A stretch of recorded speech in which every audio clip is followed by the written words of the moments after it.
Magandang araw sa ating lahat at ito na yung pinakahihintay ko dahil nakatangkap tayo ng helmet galing from Geely at i-unbox natin ito sa araw na ito. At dahil excited ko na rin gamitin ang helmet na to. And guys, simulan na natin. Wala na tayong intro. Buksan na natin yung box kung anong laman nito. Ay, bago pala buksan natin guys, nais ko muna magpasalamat kay Boss A from Geely Helmet Philippines na siyang nagbibigay nito. Alright, salamat din kay Boss T, kay Jet Li, kay Boss D dahil silang naging daan para magiging akin to. Ayan guys, so buksan na natin. Yan, kung anong laman ng helmet ng box na to. Alright. Okay.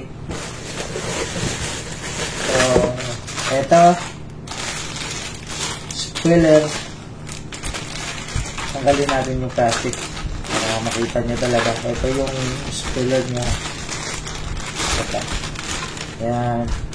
So, di ko pa alam kung paano ito ikakabit. Ito. Lagyan natin dyan sa gilid. Ito. At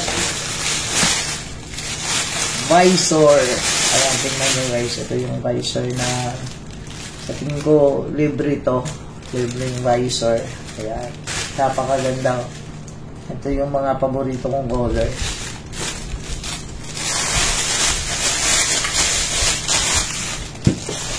And eto.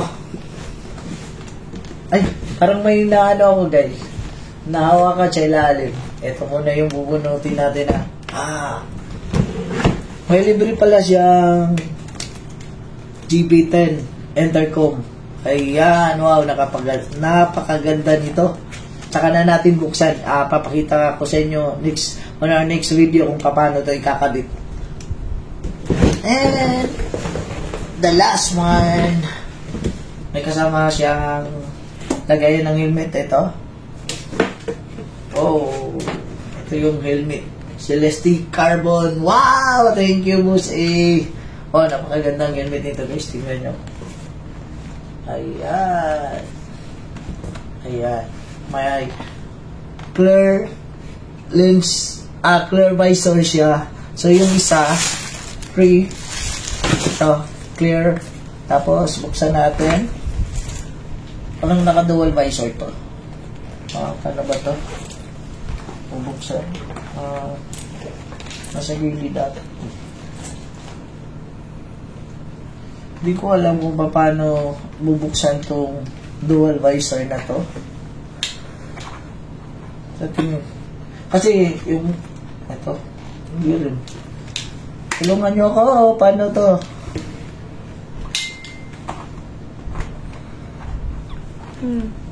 Ano daw? Ha? Ako daw. Kabila. Sa kabila. Pika side. Wala. Ay. Ito.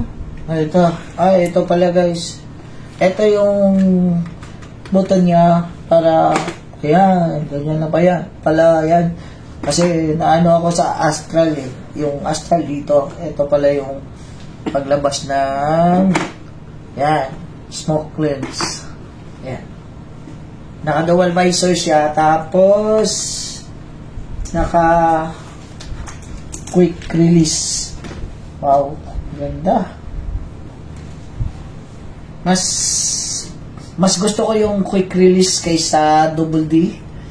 Kasi yung double D para sa akin is parang sa oras pag nagmamadali ka, kailangan mo pang ganyan.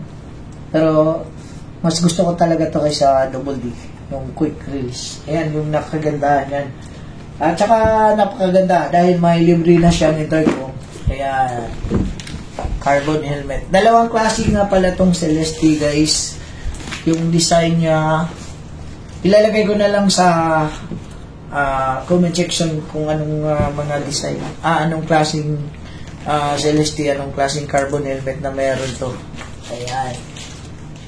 Okay, meron pa pala guys, may libre siyang key holder. Ayan. Abangan nyo next guys yung unboxing natin sa GP10 kung paano din natin to ikakabit. Ayan, gagamitin ko na tong helmet na to. Pero bago ko pang gamitin, kailangan makikita nyo yung unboxing nito. So, salamat sa panonood guys. See you in our next video. Bye-bye!